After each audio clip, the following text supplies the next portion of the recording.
It's Kdrama Fanatics here, and welcome back to my channel.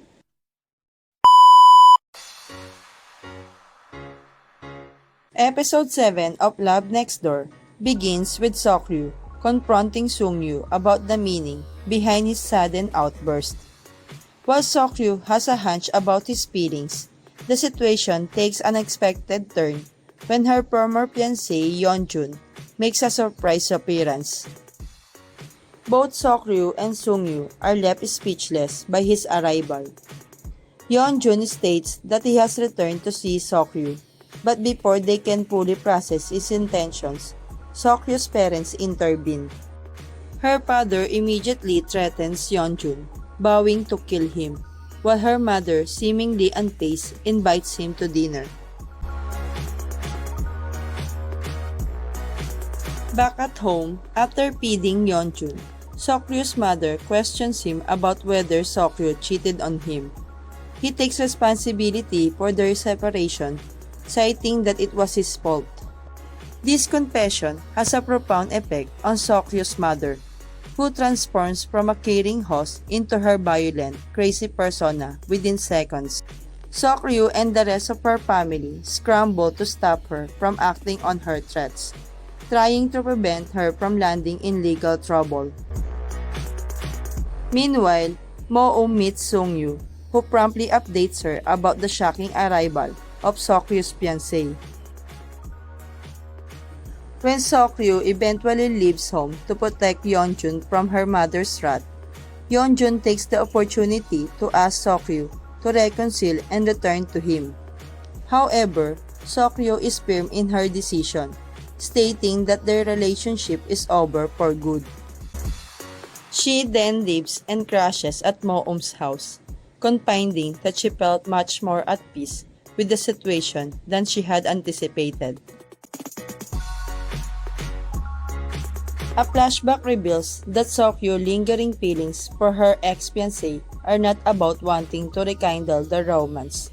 Rather, she holds affection for the memories they shared. She has moved on from him emotionally.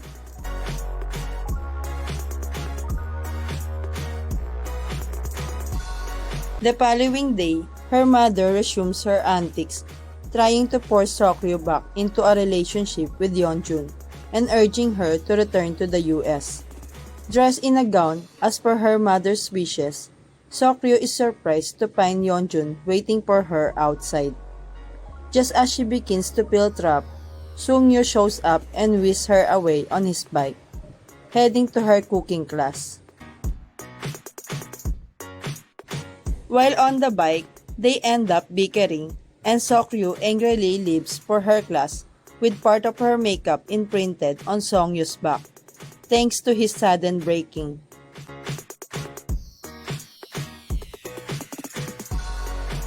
On the other hand, Yeonjun has been waiting for Seok-ryu to return and proposes having a farewell lunch together.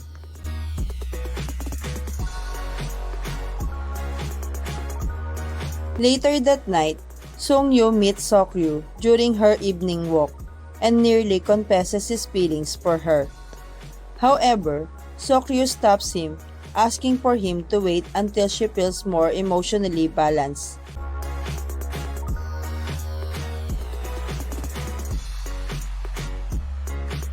The next day, Seung-hyo leaves early to meet Tae-hee at her workshop. Tae-hee shows him the path she completed for their project, and they later decide to have a meal together.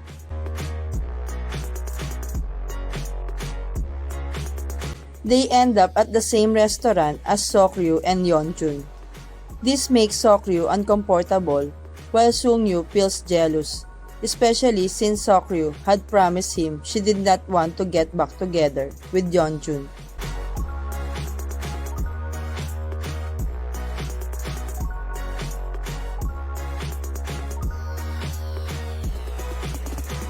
After lunch, although Yeonjun insists on meeting regularly, Seok-ryu sternly turns his down. Seung-hyo receives the news that he has won the competition to redevelop the sports complex at his high school.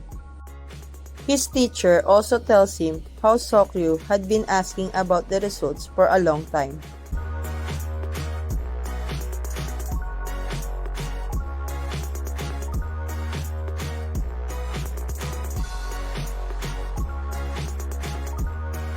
Seung-hyo, realizing he has waited far too long to confess his feelings, Seung-hyo makes up his mind to tell Seok-ryu how he feels.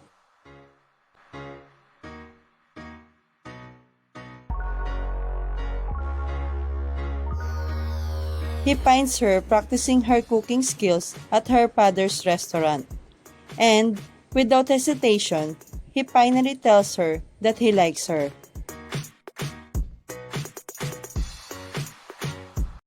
Thank you for watching. Don't forget to subscribe, like, and share.